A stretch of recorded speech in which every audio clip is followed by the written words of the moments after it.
Pozdravljeni v Sensinem podcastu Modra soba, prostoru modrosti, znanja, izkušenj in navdiha. Z nami je Lija Bordon, s katero se bova pogovarjali, kako je biti ženska. In to bo malček nenavadno, ampak naj najprej predstavim. Lija se je rodila kot Janez 19. aprila leta 1979 kot prvi otrok v kmečki družini v Križah pri Tržiču. Družina je živela v skladu s tradicionalnimi vrednotami, kot so recimo vodilo kar seješ, to žanješ.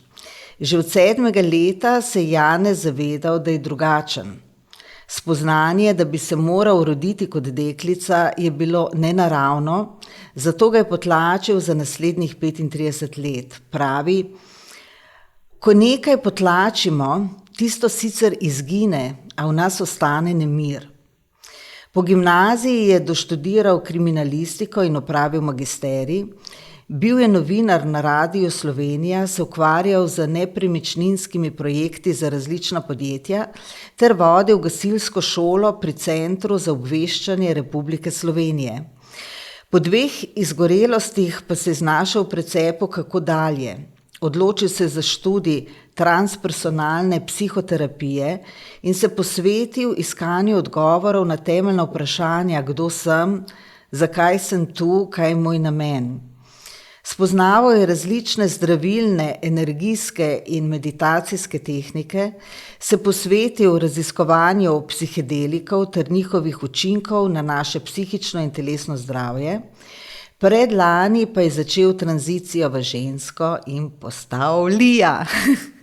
Lija, dobrodošla. Zelo hvala, ker si se odzvala in prišla k nam v studio, da bova načeli to stigmatizirano, težko, nenavadno, ljudem pogosto nerazumljivo temo. Tako da dobrodošla. Ja, hvala lepa, Maja, tebi za povabilo. Izredno vesela sem, da se tukaj lahko dobiva in se pogovori o teh stvarih. Hvala, da si pripravljena o tem spregovoriti, ker se popolnoma zavedam, kako težko je to in kako čudni so lahko kdaj obrazi in pogledi. Ampak najprej me zanima, kako je zdaj, ko si ženska, a si notranje končno mirna in pomirjena. Kakšni so ti notranji občutki? Je prišlo do tega, stvari so na svojem mestu, ne? Ja, drži. Ni bilo enostavno, ne? Do tukaj prideti res ni bilo enostavno, ampak jaz največkrat tako rečem, ko me to vprašanje vprašajo ljudje, zdaj živim. Pred kratkim sem pa v življenju životarila, ne? Tako da zdaj je res tisti notranji mir, ko res lahko izrazim sebe takšno, kot čutim že od nekdaj, da sem. In to je ena strahotno velika sprememba, ki nekako življenje postavi na svoje mesto in res se splača, čeprav ni težko.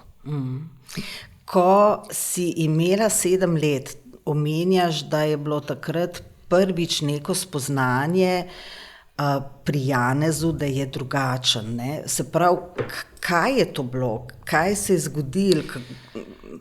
Ja, jaz sem si poskušala potem, ko se mi je pred letom in pol ta spomin vrnil, nekako analizirati za nazaj. Ne? Bilo je kar težko, ker ti naši obrambni mehanizmi so zelo učinkoviti. Ne? Tisto, kar je travmatično, tisto, kar nam je toliko hudo, da se s tem ne moremo soočiti na čist dnevni bazi, preprosto potlačimo. In ko sem jaz brskala po spominih nazaj, sem se spomnila enega trenutka pri 6-7 letih, ko sem se zavedla, da mogoče pa z mojim telesom in tistim občutkom, ki ga jaz v sebi nosim, nekaj ni v redu, da to dvoje ne gre skupaj.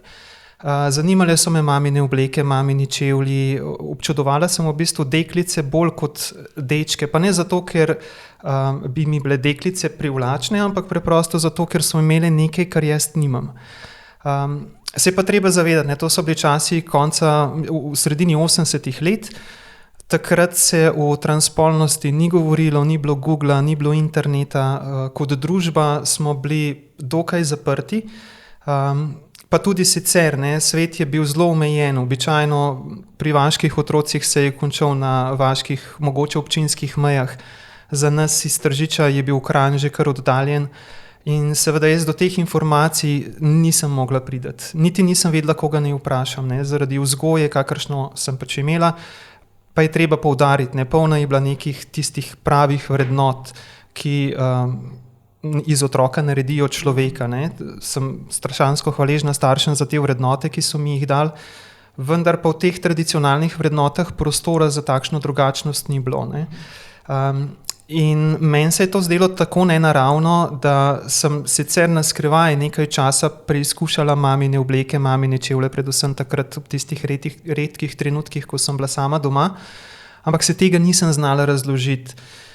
Celo več, zdelo se mi je, da ta stvar gre v neko smer, v katero v bistvu ne bi smela iti. Ne? In postala je travmatična, začelo me je dušiti, boleti in niti se ne spomnim trenutka, kdaj mi je uspelo to zadevo globoko v podzavest potlačiti, ampak nekje tam med 8. in 9. letom mi je to zagotovo uspelo, ker potem naslednjih 35 let nimam popolnoma nobenega spomina na to.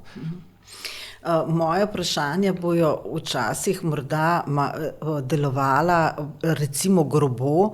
Z Lijo že pred začetkom tega pogovora sva se dogovorili, da se bova tikali ravno zaradi te sprejetosti, domačnosti, spoštovanja in drugega. To, kar bom spraševala, je zato, da razjasnimo vsem, ki jih to vsaj malček zanima, ki se odprejo, da razjasnimo, kaj se dogaja, ker drugače nekdo, ki ni v tvojih čevljih, pač tega ne more razumeti. In recimo ena od teh stvari je, ko sem se brskala o tebi, sem našla tudi posnetek, ki je bil narejen pred leti. Mislim, da je bila ta oddaja Dobro jutro, v kateremu je nastopal Janez še, ne. In to je bil en izjemno topo privlačen, res privlačen moški. In tako čutila sem v sebi tisto, ne moje nelagodje, ampak nekako neki dve sliki, ki sploh nista šle skupaj mi več, ne. In pa je bilo prvo vprašanje, kako je bilo biti Janez, kako je bilo tebi biti Janez, to se pravi moški. Kdo je bil ta Janez? Kako je to bilo? Tega Janeza jaz zelo težko definiram, ker ta Janez, če kaj, zagotovo ni bil avtentičen. Jaz sem se nekako poskušala najti v moški vlogi, ne da bi v bistvu sploh vedela, kaj počnem.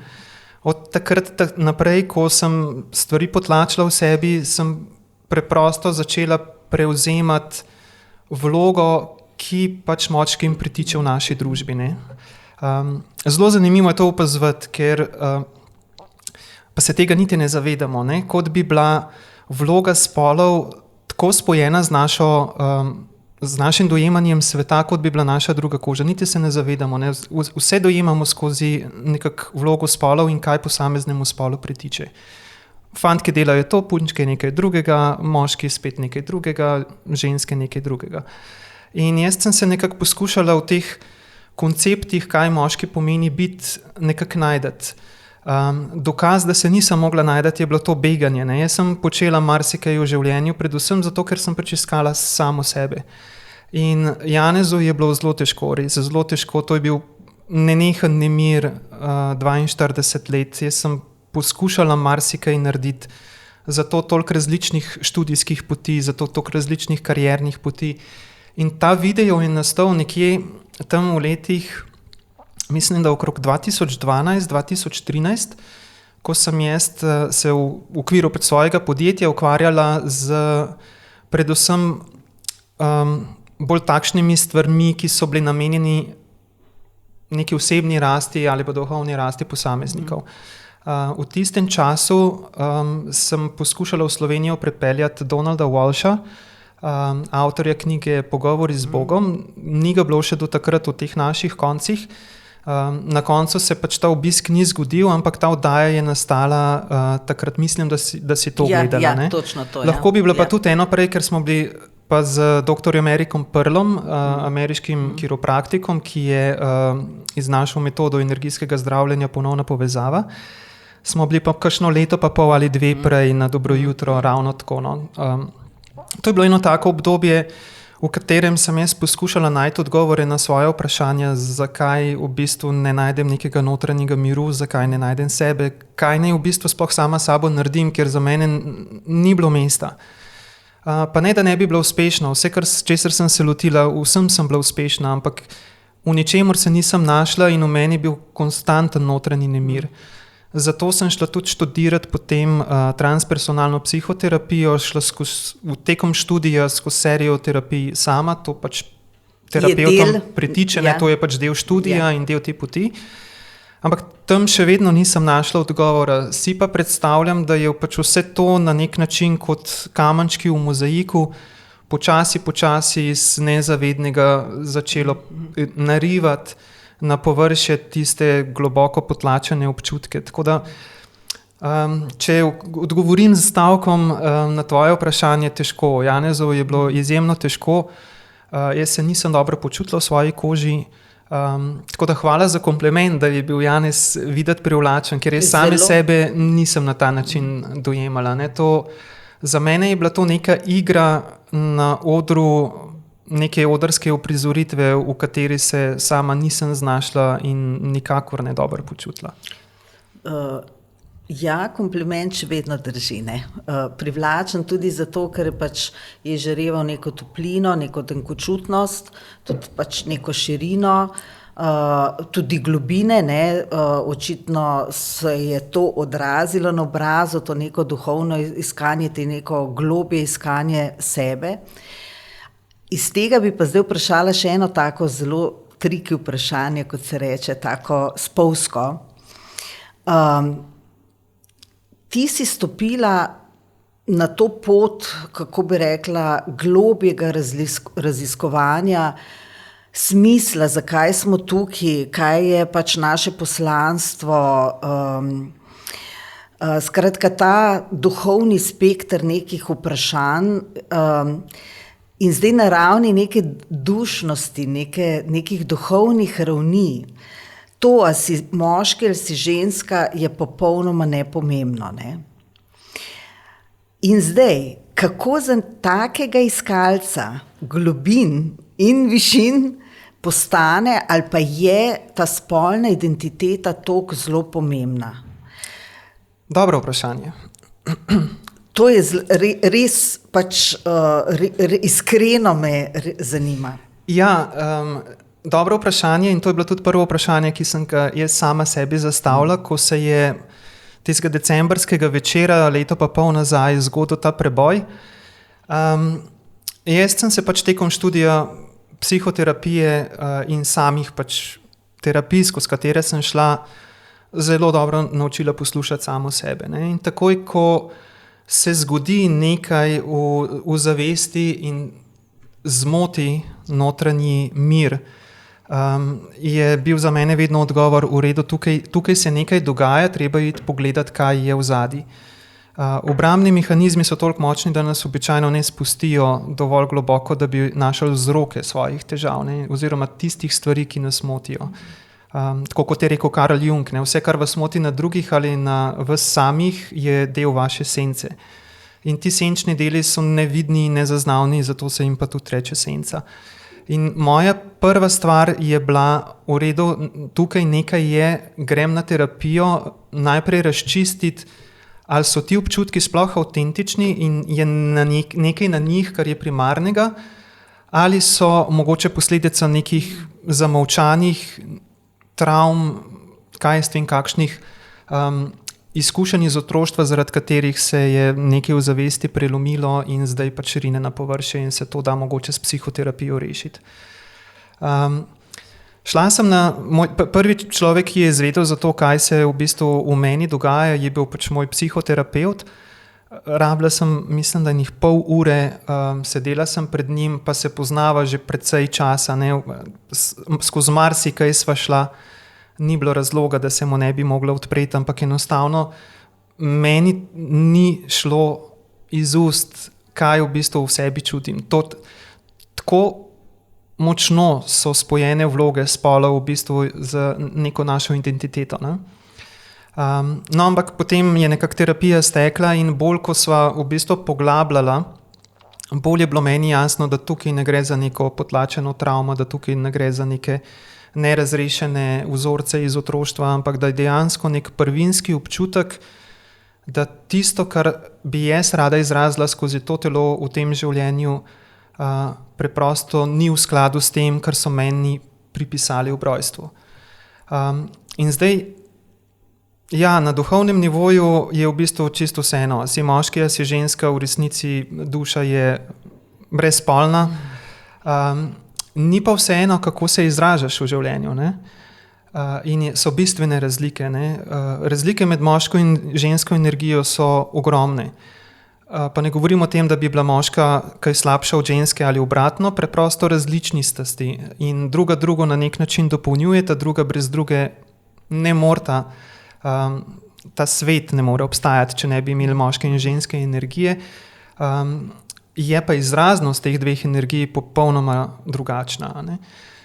In meni ta moška robatost, odločnost, usmerjenost k ciljem, bojevitost in vse to, kar pač moške dela moške, mi je bila od nekdaj tuja. In jaz tudi kot moški sem bila veliko bolj ženstvena ali ženska, kot pa v resnici moški, ne. Če sem že dajala občutek neke moškosti in možatosti, je bilo to predvsem pač neka igra po nekih naučenih uzancah in vzorcih, ki sem jih pač povzela ven in potegnila iz družbe. Tako da to vprašanje isto je zastavila meni tudi moja žena, ne? Ampak kaj pa misliš, a misliš, da bo kaj drugače potem, če boš pač ženska? Ja, vse je drugače. Res je vse drugače, ne? In meni ni šlo toliko za to, da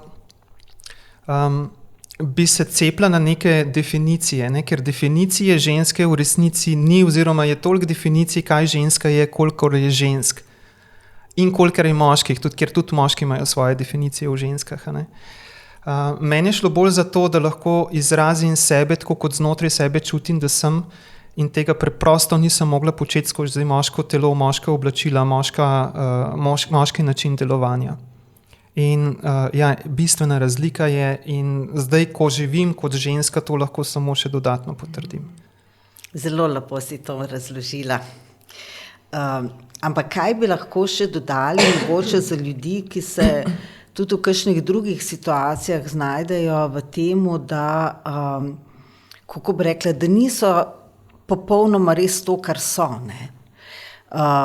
Nemir je gotovo en od tistih kazalcev, lahko bi rekla tudi nezadovoljstvo, recimo, ne, ta je tak zelo očiten pa negativen vidik. Kaj bi še ti, recimo, temu dodala vse, kar se v življenju porodi, ko nekdo ni tam, kjer mu je mesto, ne? Ja, jaz sem se s tem vprašanjem kar dolgo časa in konkretno ukvarjala, ne, ker tudi mene je v bistvu zanimalo, kaj je vsaj zame recept, da lahko živim to, kar v resnici sem. In nekako sem prišla do odgovora tako po letih raziskovanj, brskanja sama po sebi in po pač tistim, kar mi je prišlo nasproti. In sem v bistvu ugotovila, da zame je najbolj pomembno, da sem v življenju prvič iskrena do sebe. In če sem lahko iskrena do sebe, sem šele takrat lahko iskrena do drugih. Tako da jaz bi rekla, da vsaj na mojem planetu je iskrenost filruš v bistvu vsega. In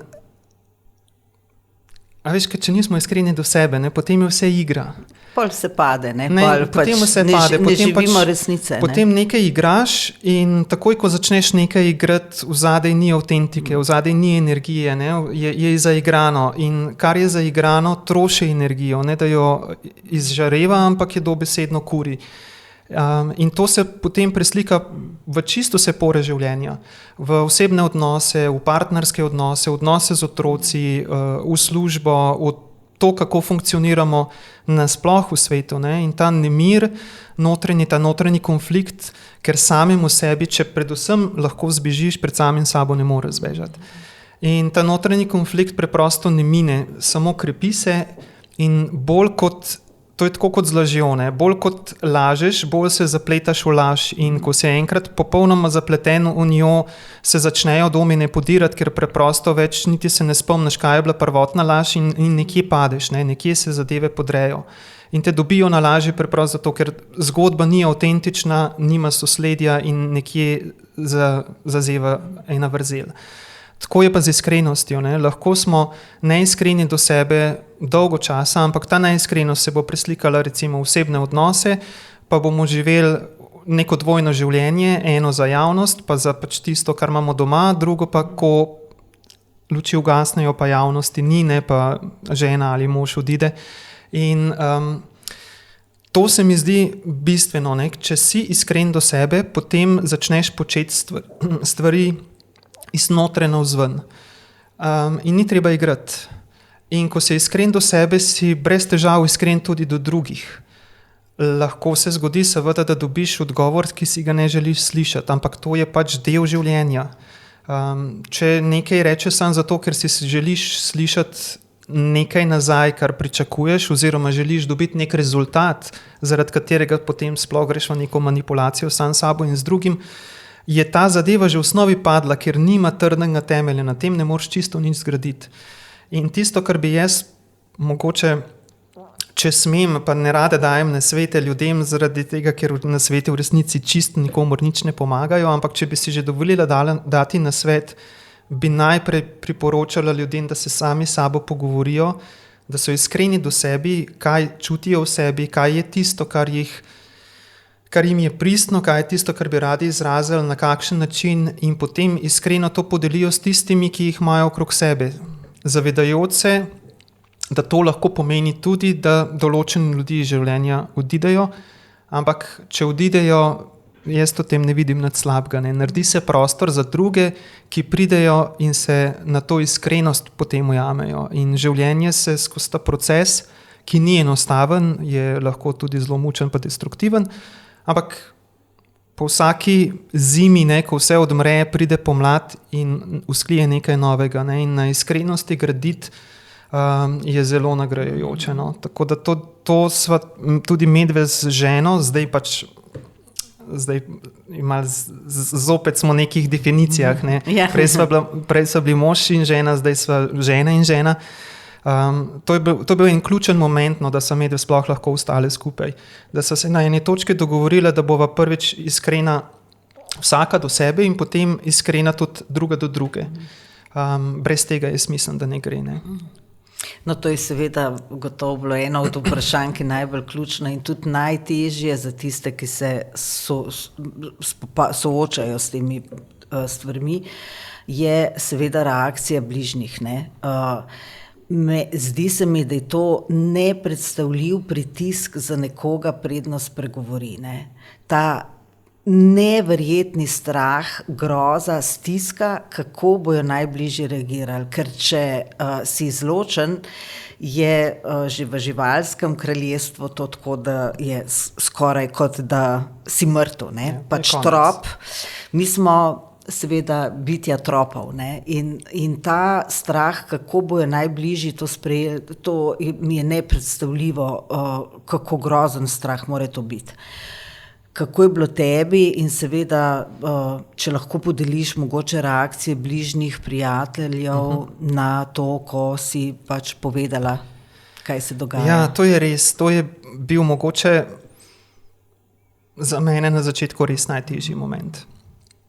Saj je veliko teh stvari, ki so težke v tranziciji, ampak ta se mi je zdela res najtežja. Po tistem, ko uspeš sprejeti sebe, ne, tudi to je izredno težko, o meni se je takrat, ko sem končno lahko sprejela sebe in si priznala, kdo sem in kako bi rada sebe izrazila, se je zgodilo eno tako ogromno olajšanje.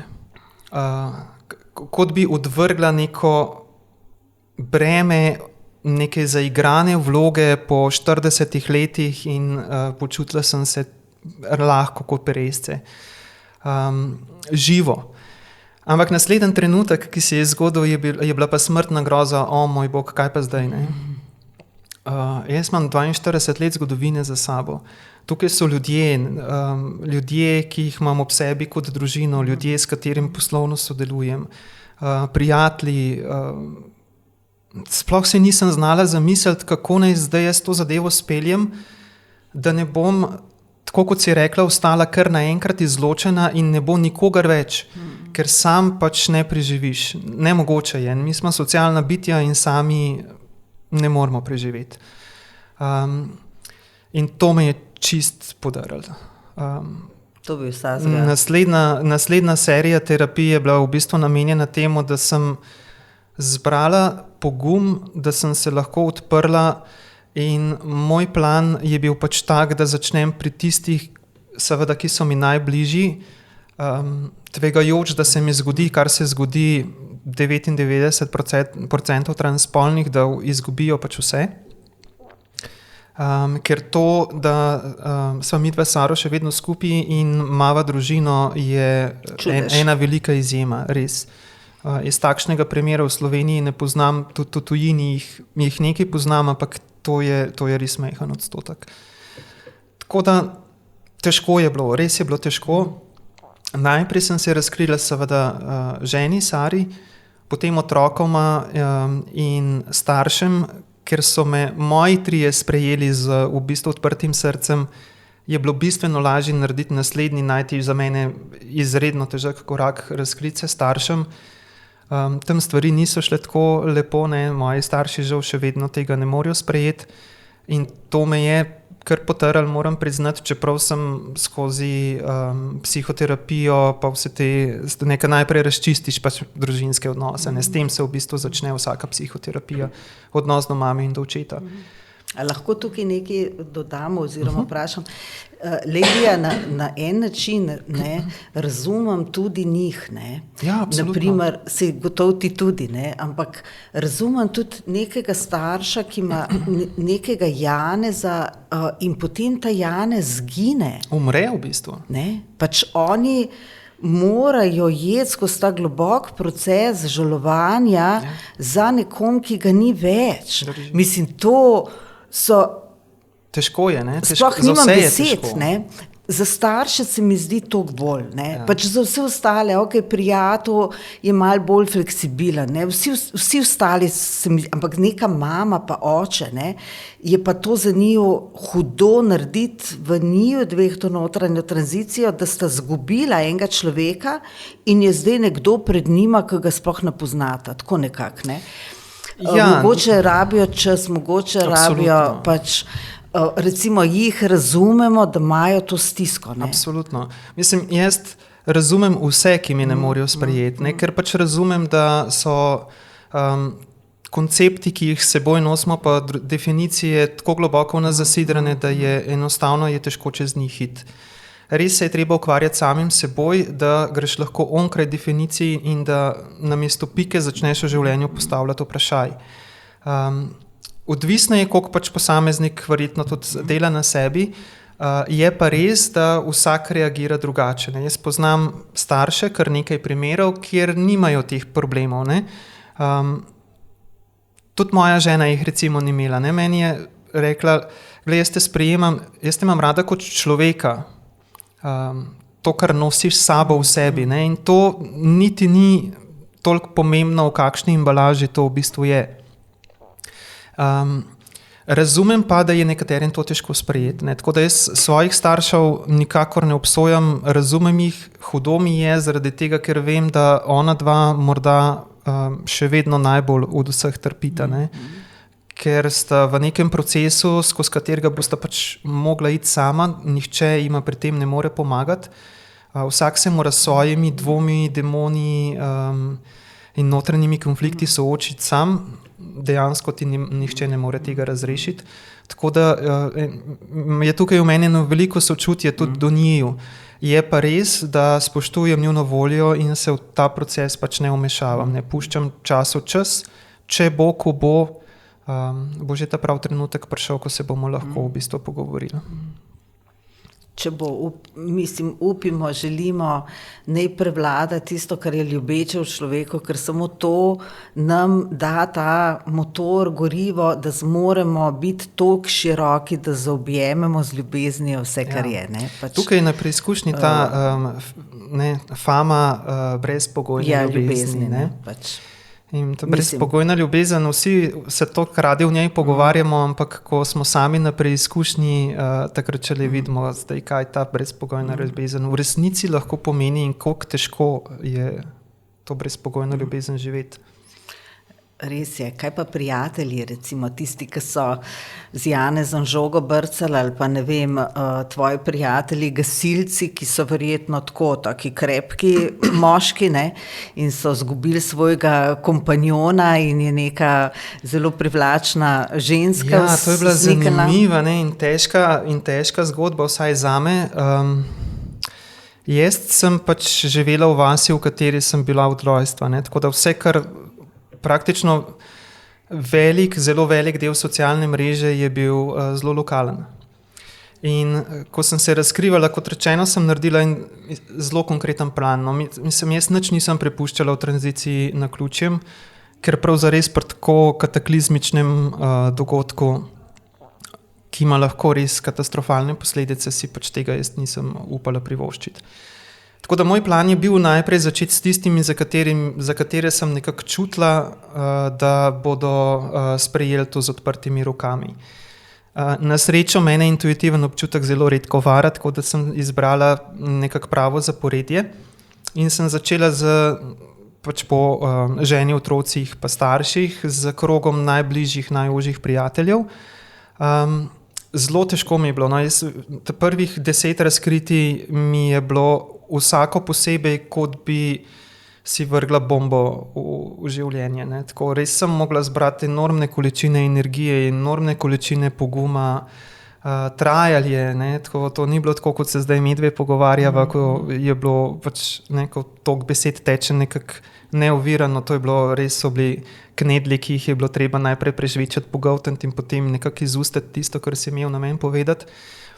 Ampak na srečo pri tem krogu je šlo toliko gladko skozi, da jaz v bistvu nisem dobila zavrnitve. Ne. In ko sem enkrat videla, da mi dobršen del tistih, ki so meni najbolj dragoceni, ustaja, ne, da se moja socialna mreža ni sesula in da jaz nisem sama in da imam nekoga, na katerega lahko še vedno računam, ki še lahko vedno stisnem, ne, ki je še vedno del moje bližine, je bilo bistveno lažje. Potem so vsa ostala razkritja šla tako rekoč kot po tekočem traku.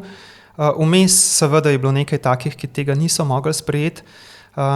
Druga zgodba je bila pa pač z sosedi, prebivalci vasi, gasilci in pač ostalimi, s katerimi niti nisem imela namena vsakemu posebej razlagati, ker je pač tega preprosto preveč. Meni je bilo zelo pomembno, da ohranim bazo oziroma da pač se razkrijem svoji bazi in od tam potem gradim naprej. Za te vse ostale sem imela pripravljen korak, v katerem bomo mogoče še kaj rekli, ne tisto generalno razkritje za širšo javnost. Ampak v vas je težko skriješ informacijo, ne? Ko so pač zvedeli moji starši, pa še kdo, je to nekje ušlo ven in informacija je šla kot vžigalica v smodnik, ne? To je zabrbotalo po vseh možnih kanalih. In zelo zanimiv moment se je zgodil. Ne? Vsi so kar naenkrat v vasi vedeli, pa nihče se ni upal nič reči.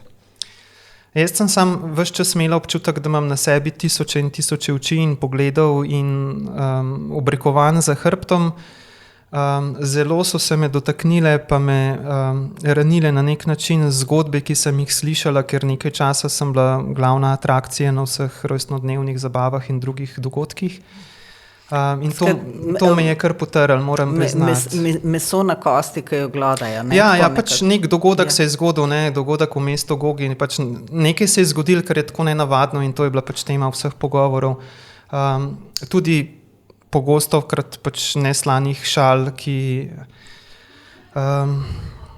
se te dotaknejo, ne, te prezadanejo, pač ne moreš ostati ravnodušen. Tako da jaz sem se za nekaj časa poskušala izogibati javni prisotnosti, kot se pač to v neki vasi da.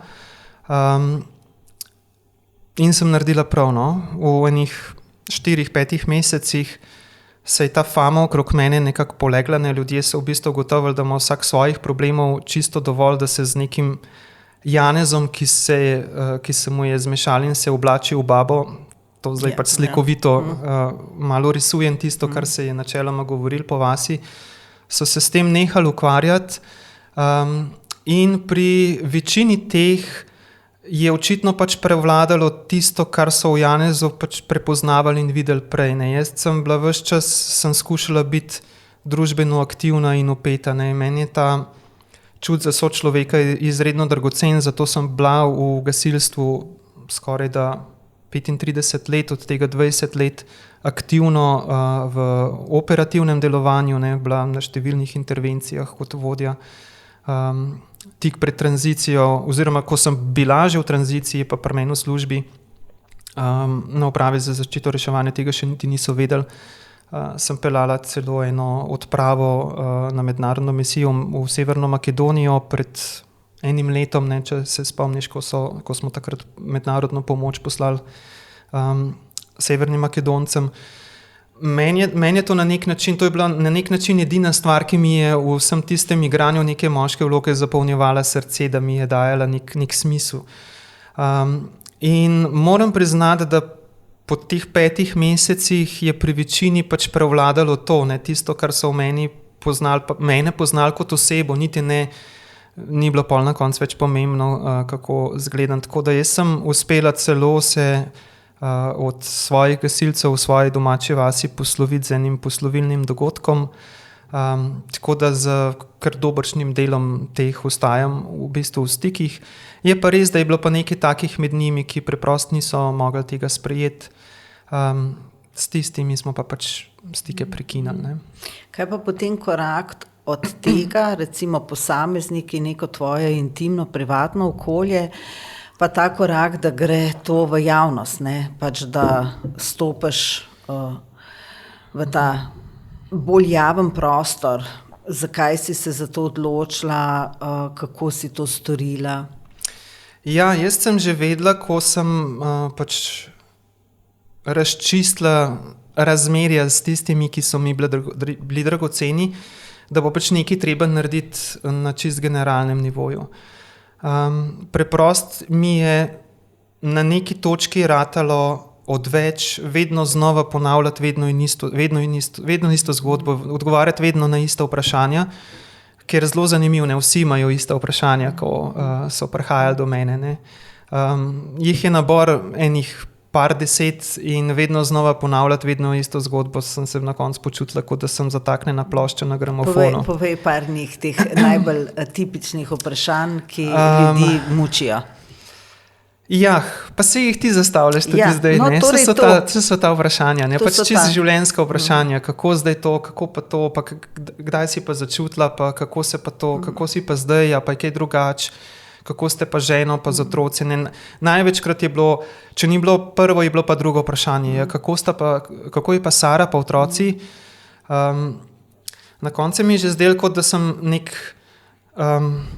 gestapo, ki mučim svojo družino, ne, pač s to svojo zgodbo. Ne, tako, vse je res skrbelo, kako so pač moje žene in otroci, kar je čist legitimno vprašanje, pa vprašanje na mestu. Ampak ne vem, no, če je pri zdravorazumskih ljudeh to res tako velik problem. Ne. Sej, če se znamo pogovarjati, pa če imamo neke iskrene odnose, potem najprej, vsaj na mojem planetu, je tako poskrbiš za to, da tistim, s katerimi živiš, narediš vse, da so takšni res tektonski premiki v življenju čim manj destruktivni, v bistvu, oziroma bom rekla rečno pozitivno konotacijo, no, čim bolj harmonični, ne, da je ta proces čim bolj enostaven za vse. Tako da odločitev za generalno razkritje je bila preprosto posledica tega, da enostavno se nisem več mogla vsakeč znova razkrivati, vedno znova in odgovarjati na ista vprašanja. Po drugi strani je bil pa še moment, ko sem se mogla odločiti, kaj zdaj samo sabo narediti, ne, kako se umestiti nazaj v družbo, v čas in prostor tukaj in zdaj kot ženska. Ne, ker če 42 let živiš, to je 42 let nekih stikov osebnih, takšnih in drugačnih, in jaz do vseh ljudi preprosto ne morem.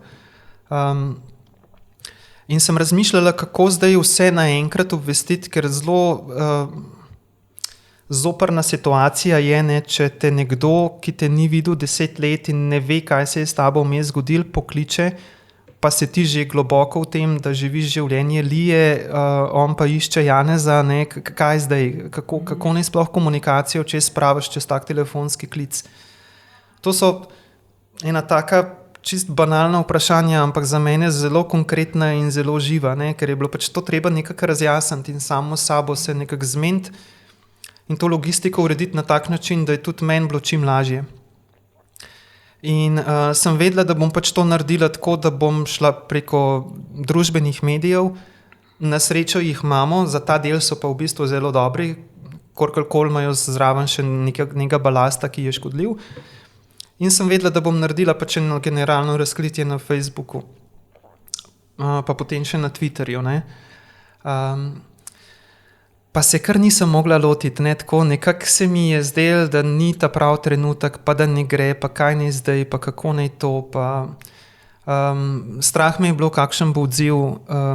Nisem se čutila dovolj močna, da se soočim z morebitnim gnevom, ker v resnici sem pač pričakovala, da se lahko zgodi tudi to, ne. Jaz sem bolj realist kot pa optimist, ne, rada predvidevam tudi stvari, ki jih optimisti običajno ne, tudi mogoče kakšen worst case scenario. No, potem je pa vse življenje poskrbi za kakšne impulze, da nas premaknejo. In takrat se je zgodilo, da je Matjaž Odlazek, oče transpolne punce iz Trbovelj, naredil en tak podoben come out v bistvu za širšo javnost, zato da ljudem vedeti pač, da imajo transpolnega otroka in da je njim kot družini to čisto okej. In ker sem jaz to, pa niti sama nisem videla tega zapisa, mi ga je bratranc posredoval, naj si ga preberem, no in ko sem to prebrala, sem rekla, okej, zdaj je moment. In potem sem se tisti večer ob enih polnoči, ko so šli vsi moji že spat, usedla za računalnik in do enih 2 zjutraj sestavljala skupaj ta zapis, ki je potem bil objavljen naslednji dan na Facebooku in je doživel viralnost, preprosto ljudje so ga začeli množično deliti in nazaj so začeli hoditi taki pozitivni odzivi, da so mene popolnoma šokirali pa pretresali, ne, dobesedno so me stresali po tleh, ker sem pričakovala, da bodo pozitivni odzivi, ampak vsaj to kot pozitivnih sem pričakovala tudi tistih negativnih.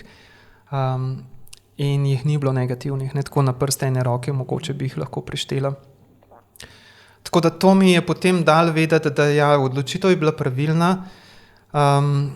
In takrat sem v bistvu začutila, da bi bilo mogoče dobro, da te zgodbe jaz ne ohranjam samo zase, ampak skušam z njo, kakorkoli se pač to da, mogoče vsaj malo odpreti s to svojo zgodbo prostor, debate o tem in morda komu, ki koleba med tem, da se ne zna odločiti, kaj zdaj, kam umestiti transpolne in kdo transpolne v bistvu sploh so, da mu dam mogoče s tem svojim zgledom nek impuls, da se bo lažje v bistvu o teh stvarih pogovarjati in mogoče z malo manj strahu in nekih predsodkov pristopati k takšnimi, kot sem jaz.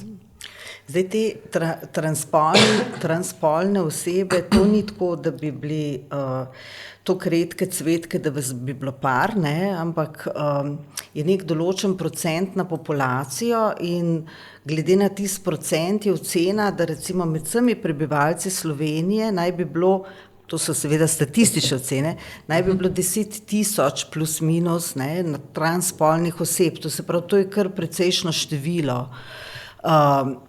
In zdaj me zanima več stvari, ne, a ste ali pa vi, ki ste transpolni, v nekem stiku, da delite svoje izkušnje, da podpirate en drugega. In to me še zanima, oziroma bi dobro bilo, da malo osvetljiva za ljudi, ne, transpolnost je povezano na spolno identiteto, se pravi to, kako sebe doživljaš kot spol, kot moški, kot ženska. Ni pa to vezano na spolno usmerjenost, to se pravi, a si homoseksualen, heteroseksualen, biseksualen.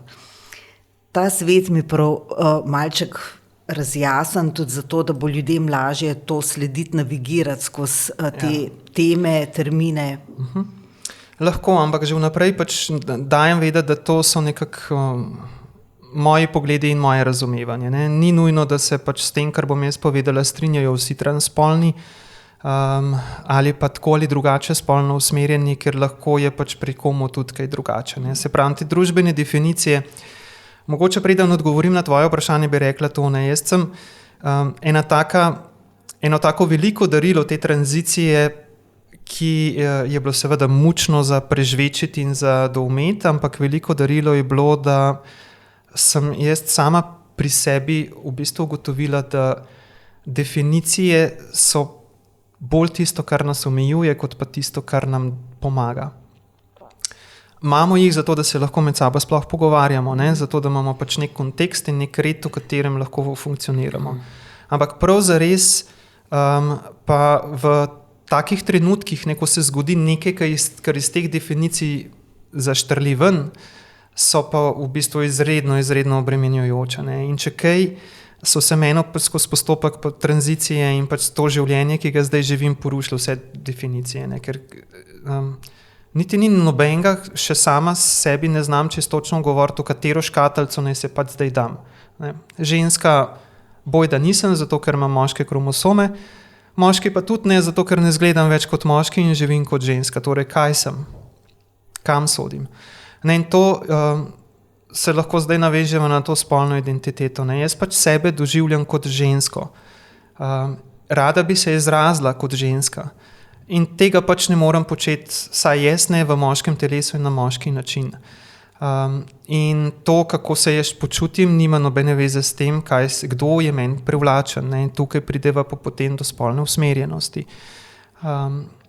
Tisto, kar nam je privlačno, je domena spolne usmerjenosti. Zdaj, nekomu so pač je všeč nasprotni spol, nekomu je všeč oziroma spolno prevračen isti spol ali pa kombinacija obeh ali pa nič od tega in sploh ni spolna privlačnost vezana na spol. Ne. In to za spolno identiteto nima v bistvu popolnoma nobene veze. Zakaj to dvoje ponavadi enačimo? Zato, ker je mogoče v 90% pač temu tako. Ne? Če se rodiš kot moški oziroma kot deček z fizionomijo telesa, za katero rečejo zdravniki, ja, to je pa deček, oziroma pač tako, kar rečejo, to je pa deklica, je v 90% verjetno, da bo ta pač deček doživljal sebe kot moškega oziroma kot dečka, deklica pa kot deklico. Ni pa vedno tako. Ne? Transspolnih je približno 1%. Zdaj, vzrokov za transspolnost v resnici ni raziskal in našel še nihče. Ne? Delajo različne raziskave in se zdaj ve, da so recimo razvoj možganov pri transspolnih na eni točki pač poteka drugače, kot bi pa moral, če bi se razvili normalno, kot bi bilo biološko nekako potrebno za to, da bi se potem doživljali tudi kot moški. Ampak na koncu vseh teh raziskav je zaključek, da očitno je pač to nekaj, kar je tako večplastno, da se ne da zadeve zapisati zgolj v neko definicijo ali pa v eno formulo. Ne? In 1%, ja, sliši se malo, ampak ko začnemo računati to na populacijo 2 milijona, 20 milijonov, ne, se začnejo pa pač številke porajati v kar nekaj posameznikih, ki jih pa ne moreš zanemariti, ne? Čeprav bi nas marsikdo najraje zanemaril. Zdaj, kako se posamezni transspolni med seboj organizirajo, je pa drugo vprašanje. No, jaz načeloma sama ne čutim neke potrebe, da bi zdaj pripadala neki skupnosti in da bi mi bila ta skupnost jedro za moje življenje. Jaz pač želim samo živeti in izražati sebe kot žensko in to počnem tako, kot sem prej to počela kot Janez v vlogi moškega. Živim normalno in delam vse tisto, kar mi je pač dragoceno, kar želim početi. In zato neke posebne skupnosti ne rabim. Je pa marsikomu verjetno, in v Sloveniji pač obstaja neka skupnost transspolnih, 2 organizaciji s taki tovrstnim pač pomagata.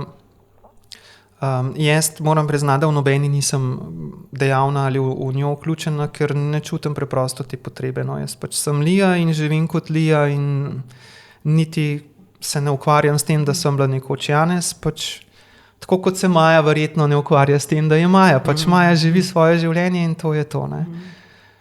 Lilija, to mi tudi ni čist nekako jasno, oziroma se ni nič tudi za razumeti prav pretirano, ampak del transspolnih oseb se odloči za tranzicijo, to se pravi, da grejo skozi cel postopek spremembe spola tudi na telesu. Del pa ne. Se pravi, zakaj ta potreba to tudi materializirati, to se pravi tudi jeti skozi tranzicijo na telesu in pač eni pa ne. Bom odgovorila na vprašanje, ampak ti bom vrnila na neko drugo vprašanje. Zakaj nekateri se poslužujejo recimo estetske kirurgije, ne? Nekatere ženske si pač popravijo nosove, obraze, dojke, enako velja za moške, ne? Zakaj nekateri ja, zakaj nekateri ne? To popolnoma enako lahko preslikava zdaj na transspolne. Pač vsak sebe dojema na svoj način. Tranzicija ni recept za kruh, ki bi šla vedno po istem postopku, na popolnoma enak način. Jaz lahko za sebe govorim, da pač sebe doživljam kot žensko, ki bi se izrazila rada kot ženska in zato, da to lahko počnem v družbi, ki ima določene definicije o tem, kaj ženska je in kako ženska izgleda, je bilo seveda na mojem telesu treba določene stvari pač popraviti, ker hormoni, ki na nek način vižajo telesni razvoj v ženskem in moškem telesu, določene stvari razvijajo oziroma povzročijo razvoj telesa na irreverzibilni način. Ne. S hormonsko terapijo se da marsikaj v telesu spremeni, določene stvari se pa pač ne spremenijo. Neke obrazne poteze, ki so posledica razvoja okostja, teh ne more s hormoni spremeniti, ker okostje ne more s hormoni spremeniti. Enako je recimo s prsmi, se na hormonih pri hormonski terapiji razvijajo, ampak se ne razvijajo nikoli tako, kot če bi se pač razvijale, če bi jaz celo življenje bila podvržena estrogenu, ne, namesto testosteronu. In zdaj za mene so te stvari pomembne in zato sem se poslužila ali pa se mogoče še bom. Ne rada grem tukaj v detajle, ker to je pač del moje intime, ki jo ne delim. Ampak meni je recimo to pomembno, nekomu drugmu pa pač ni. In v svetu transspolnih imaš ljudi, ki niti niso na hormonski terapiji, imaš takšne, ki preprosto jim je dovolj izražati svojo žensko plat oziroma ženstvenost oziroma dojemanje sebe kot žensko na čist takem nivoju, da nič ne rabijo narediti, ne? Da ne rabijo niti pomoči nobenih operacij, niti ne hormonske terapije, nekateri niti ne spremenijo dokumentov, imena in nič. Nekateri gredo pa pač do konca vsem, kar se do konca da iti, zato da se čim bolj približajo temu, kar naj bi ženska bila po nekih družbenih normah, ne? Vključno s tem, da pač spremenijo spolne organe recimo na takšen način, da se čim bolj približajo temu, kar bi bili, če bi se rodili kot en ali drug spol. Lija, samo to, recimo jaz odločiti se za tranzicijo itak, ker je to pač kot da, zdaj bo to grobo, ampak nekaj odmre, da se rodi nekaj novega. Že sploh to odločitev narediti se mi zdi gora, Himalaja, ne, zahtevno. Ampak potem tudi cel postopek pač te tranzicije z vsemi temi terapijami in tako, mislim hormonskimi, temi čisto fizičnimi, to mora biti nekaj fizično in psihično izjemno zahtevnega, izjemno bolečega lahko. Lahko podeliš kakšen del tega, kar pač... Ja, seveda, z veseljem. Ja, res je, mislim, tranzicija ni lahka, nobena, ne. Niti moja, niti tranzicija kogarkoli drugega. In kar se tiče teh, recimo, momentov, skozi katere pač greš, ne, vseh teh sprememb, tukaj gre zgodba kar dosti podobno, več ali manj pri vseh transspolnih, ne. Začne se za tistim najprej olajšanjem, ki mu sledi en strahoten obup in potem kupica nekih vprašanj, na katere nimaš odgovorov in zdaj nekatere bolj, nekatere manj to potre. Jaz sem imela tukaj kar težave, no, moram priznati. In če ne bi tega rešvala vzporedno s psihoterapijo, ki mimogrede ni del zdravstvenih storitev, ki jih pokriva zdravstveno zavarovanje, ne, je pač to treba čisto samoplačniško se lotiti, se verjetno danes ne bi medve tukaj pogovarjale. In jaz bi tudi vsem, ki mogoče čutijo, da sebe doživljajo drugače, kot jim je bil spol pripisan pri rojstvu, pa ne vejo, kaj narediti, svetovala predvsem eno, ne, če se odločijo, da gredo v ta korak in niti ne gre za odločitev, ne, ker na koncu ti ne preostane drugega, vsaj meni ni. No. Jaz sem imela na izbiro 3 možnosti. Prva je bila, da življenje nadaljujem v neki zlagani igri, za katero sem zelo jasno vedela, da je zlagana. Prej mogoče je bilo to še nekako vzdržno, dokler časa je bilo potlačeno v nezavednem, ampak pol, ko enkrat veš resnico o sebi, težko še živiš laž naprej, vsaj jaz si ne morem. Zdaj nadaljevati neko zlagano zgodbo in ribati, dokler časa se bo pač dal, do nekega klavrnega konca, ki bi se slej kot prej sigurno zgodil.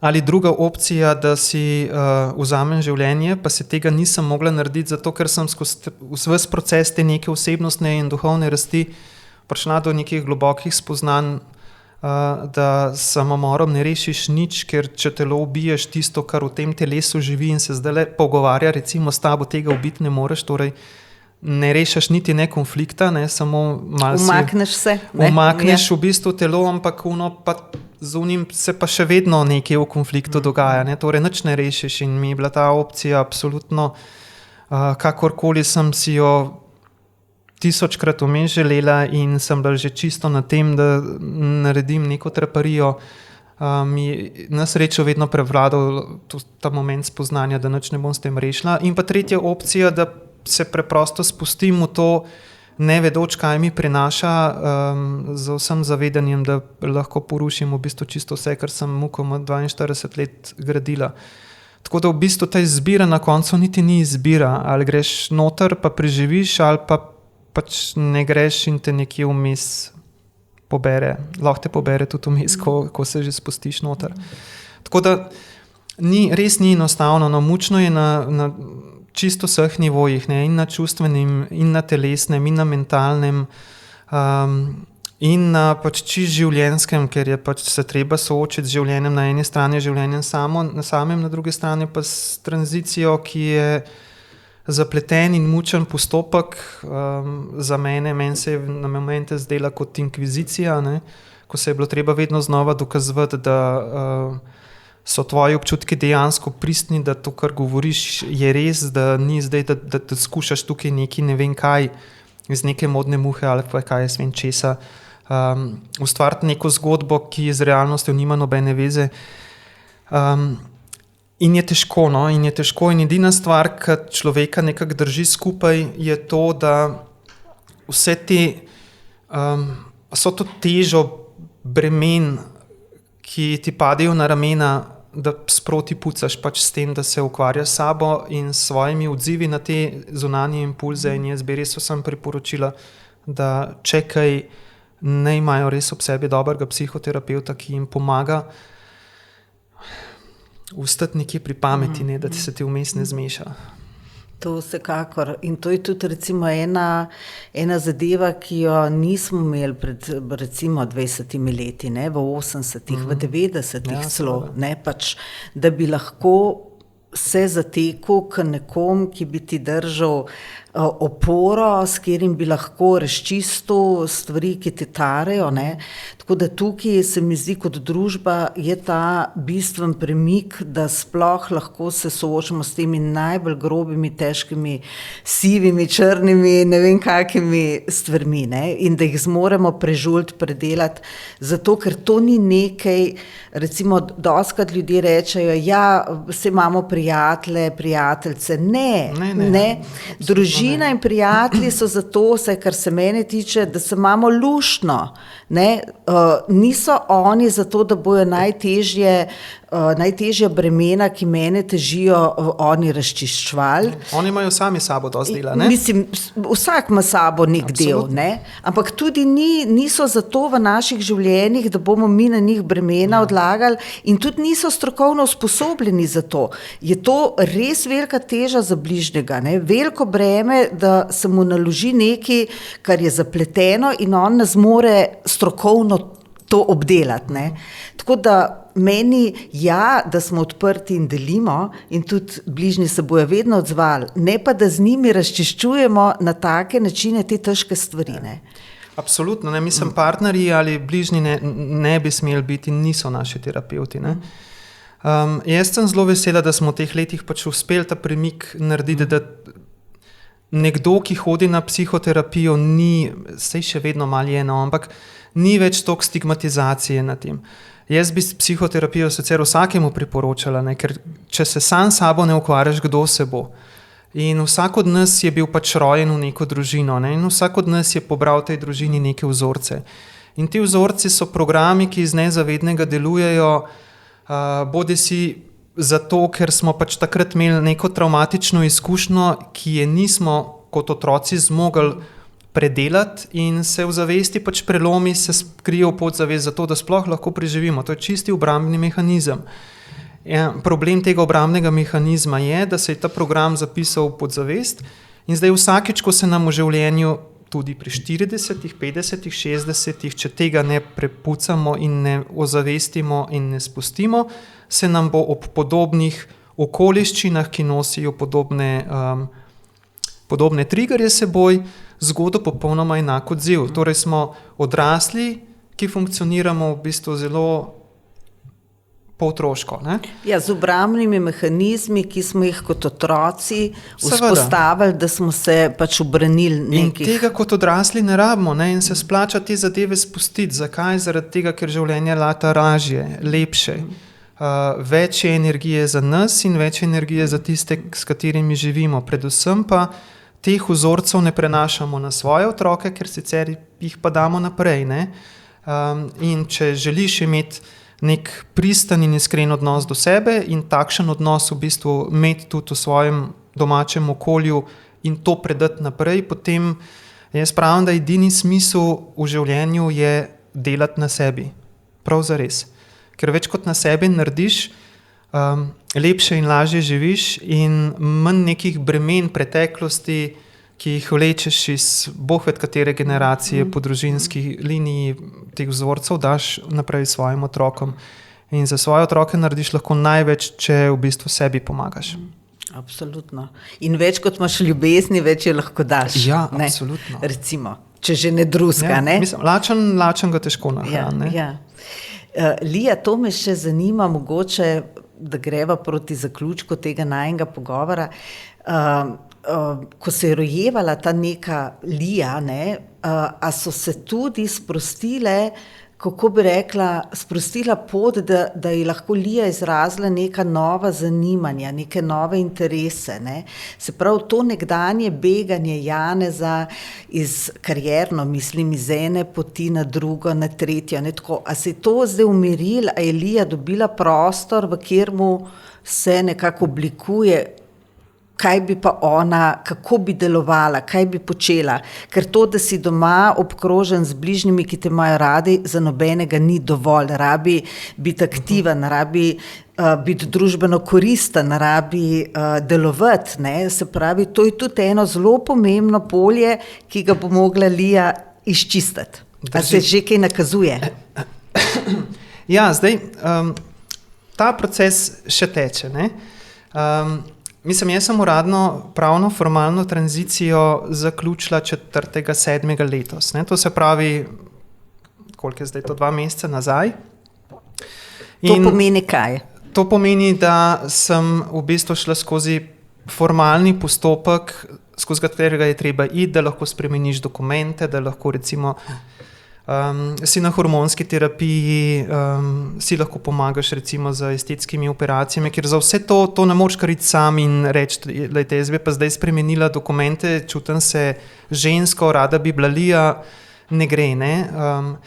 Formalno se postopek začne z obiskom pri psihiatru, ki je specializiran za to stvar, in potem sledi serija nekih pregledov in preiskav in niti, če greva v to, se lahko pogovarjava v bistvu še naslednjo uro. No in na koncu, ko ti je dano, če ti je dano, ker je bolj kot ne stvar diskrecijske pravice tistih, ki te v tem procesu spremljajo v tem konziliju interdisciplinarnem, potem dobiš nek papir, s katerim ti je priznano v bistvu, da si ženska v mojem primeru. Na podlagi tega potem lahko spremeniš dokumente in narediš tiste operacije oziroma pač tiste postopke, za katere se odločiš, da greš skozi njih. To se je pri meni končalo 4. julija, ne. Vmes smo mogli narediti še cel kup nekih stvari, ne, ker pač vedeli smo, da okolje, v katerem smo bivali prej, ne moramo ostati in smo že prej vedeli, da se bomo preselili, zato da se življenje nekje postavimo, kjer nas ne spremlja zgodovina mojega življenja od prej. Tako da jaz sem se tako rekoč do meseca nazaj ukvarjala z vsem tem, ne, s prodajo ene hiše, z nakupom druge hiše, z selitvijo, s prešolanjem otrok, s postavljanjem življenja na novo. In zdaj, ko je to mimo, moram priznati, da sem imela kar malo krizo, ne, ker zdaj se začenjam pa ukvarjati s tem, kako sebe kot Lijo ponovno umestiti v nek kontekst. Ja, je sprememba, ne, ker zdaj lahko izražam sebe, odkrivam tudi sebe na nek način na novo. In če kaj ne bi rada ponavljala napak, ki jih je delal pač Janez, ker jih je mogel na nek način, ne, ker je bilo pač treba preživeti. Določene stvari, ki so Janeza zelo zanimale, Lije sploh ne zanimajo, ne. In sem jih že opustila, ne, tako recimo razne te zelo recimo temu možate ali moške stvari, ki pritičejo bolj moški vlogi, so popolnoma odpadle. Tako da iščem pa še tisto, kaj bi Lija v bistvu počela. Saj Janez je nabral celo serijo nekih znanj in izkušenj, ampak nekako se še ni to zložilo pri meni skupaj, kaj od tega bom uporabljala oziroma kam se bom usmerila. In ostajam tukaj odprta. Na nek način sem se naučila, da je najboljš počakati vabilo življenja, ne. Saj jaz tako funkcioniram. Zelo težko na silo nekaj iz uma ustvarim, da bi to imel nek daljši rok trajanja, ne. Tako da trenutno si nekako puščam čas in nekako razmišljam o tem, kaj je tisto, kar imam uporabnega v svoji košarici, ne, kaj lahko uporabim, ampak hkrati puščam življenju, da pripelje neko vabilo, kam me bo kot Lijo zanesla pot. Zagotovo si pa želim, da me zanese nekam, kjer bom delovala z v bistvu srcem in nekako iznotraj navzven, ne. Ne zgolj zaradi tega, ker je pač to treba, ker bi bilo to fino, ker pač ne vem, kaj se spodobi ali pa karkoli drugega. Kjer boš lahko to, kar si? Kjer bom lahko to, kar sem. Še za konec, odkot ime Lija, kdo ga je izbral, kdo ti je nadel ime Lija? Izbrala sem ga sama, nisem ga pa iskala sama, no, malo sem si pač pomagala. Zdaj tako, ne, pač verjamemo, kar verjamemo, ne, jaz moram priznati, da skozi življenje sem probala marsikaj. Nisem a priori proti nobeni tehniki, ki si jo ljudje poslužujejo, no, in jaz ko sem izbirala novo ime, sem se odločila, sem rekla, okej, v redu, numerologijo poznam, ne dajem nobeni od teh stvari pretirane teže, ker še vedno verjamem, da kljub zunanjim vplivom okolja ali pa planetov ali pa česarkoli že, smo še vedno sami krmarji svoje usode, ne, smo še vedno sami za volanom. Tako da naše odločitve so tiste, ki so ključne. Ampak, če že nekaj delam, sem rekla nič. Pa tudi, če je samo placebo efekt, pa dajmo pač poskusiti, ne. Tako da sem poklicala eno prijateljico, zdaj dobro prijateljico, in jo prosila, če mi mogoče malo pomaga z malo izračuni. No, in mi je dala nek precej širok nabor imen. In ko sem jaz videla ime Lija, sem v trenutku vedela, da je to ime pravo, tako da je zaresoniralo. v srcu in niti nisem se več potem ukvarjala z ničem drugim, ker je bilo to tisto, kar je zaigralo in sem rekla, ok, v redu, Lija, točno to sem si želela vedno biti in sem pač izbrala si to ime. Lija, hvala za vse to, kar si podelila. Prosim. Res predragocen je bilo, zato ker je marsikaj razjasnilo. Upam, da tudi vsem, ki naj jo poslušajo. Dobrodošla na našo stran. Hvala lepa. Mislim, žensko stran. Boš videla, da včasih tudi ni prav lahko na njej, ne? Da je precej zadreg, ne? Ampak uživi.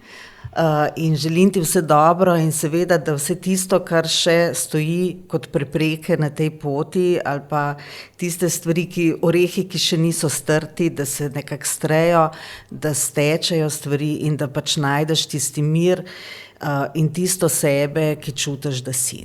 Hvala. Hvala tebi, Maja. V izjemno čast si štejem, da sem lahko ta pogovor opravila s tabo in če so pomagali vsaj enemu, sva v resnici rešili svet, ne? Ja, tako kot pravijo. Tako da z veseljem, kadarkoli, če bo želja ali potreba, podelim še kaj. No, hvala, Lija. Hvala tebi, Maja.